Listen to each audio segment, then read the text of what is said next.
Hi friends, welcome back to my channel. இன்றைக்கி KFC ஸ்டைலில் egg popcorn எப்படி செய்கிறது பார்க்கலாமா? அதுக்கு ஒரு சாப்பரில் ஒரு 2 வெங்காயத்தை சேர்த்துக்கிறேன். கூடவே கொஞ்சமாக கொத்தமல்லியை சேர்த்துக்கிறேன். இதை நல்லா சாப் பண்ணி எடுத்துக்கிறேன். இந்த அளவுக்கு நல்லா இழுன்னு இழுத்து 2 வெங்காயத்தை சாப் பண்ணதுக்கப்புறமா 4 முட்டையை உடச்சி ஊற்றிக்கிறேன். இந்த அளவுக்கு உடச்சி ஊற்றுனதுக்கப்புறமா தேவையான அளவு உப்பு, 1/4 ஸ்பூன் அளவுக்கு மிளகுத்தூள், அப்புறம் சீரகத்தூள் 1/4 ஸ்பூன் அளவுக்கு மிளகாய்த்தூள், ஒரே ஒரு பச்சை மிளகாவை கட் பண்ணி சேர்த்துக்கிட்டேன். இதை நல்லா மிக்ஸ் பண்ணிக்கணும். பொங்க மிக்ஸ் பண்ணதுக்கு அப்புறமா நம்ம முட்டையை பேக் பண்ண போகிறோம். அதுக்கு எதில் பேக் பண்ண போகிறோமோ அதில் இந்த மாதிரி ஆயில் கிரீஸ் பண்ணிக்கலாம்.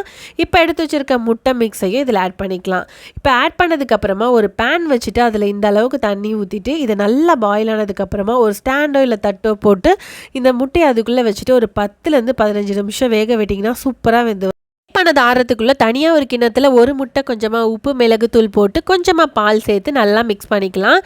பால் ஆப்ஷனல் தான். நல்லா மிக்ஸ் பண்ணதுக்கப்புறமா ஒரு தட்டில் தனியாக மைதா மாவை எடுத்துக்கிட்டேன். கொஞ்சமாக பிரெட் கிராம்ஸும் இன்னொரு தட்டில் எடுத்துக்கிட்டேன். இதை நல்லா அன்மோல்டு பண்ணி எடுத்துக்கோ. கட் பண்ண எக்கு அன்மோல்டு பண்ணிவிட்டு நல்லா ஷேப்டாக கட் பண்ணோம். நான் ஏதோ ஒரு ஞாபகத்தில் கேக் மாதிரி கட் பண்ணிட்டேன்னா இந்த ஷேப்பில் வந்துச்சு. சரி, ஓகே. இப்போ மைதா மாவில் நல்லா ஒரு பெரட்டி அதுக்கப்புறம் முட்டையிலே ஒரு முக்கி அதுக்கப்புறமா நம்ம பிரெட் கிராம்ஸ்லேயே இந்த மாதிரி பெரட்டி எடுத்துக்கலாம்.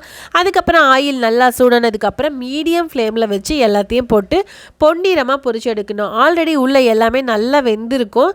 அதனால் மேலே பொன்னிறமாக ஆனால் மட்டும் நமக்கு போதும். ரீசெண்டாக இன்ஸ்டாகிராம்லேயே ரொம்ப ட்ரெண்டிங்காக போயிட்டு இருந்தது இந்த ரெசிபி. சிக்கனை விட இந்த எக் பாப்கார்ன்ஸ் ரொம்ப டேஸ்ட்டாக இருந்தது. ஃபஸ்ட் டைம் ட்ரை பண்ணும்போது நானே எக்ஸ்பெக்ட் பண்ணல, ரொம்ப டேஸ்ட்டாக வந்திருந்தது. இதை டொமேட்டோ சாஸோடு வச்சு பரிமாறும்போது செம்ம யம்மியாக இருக்கும்.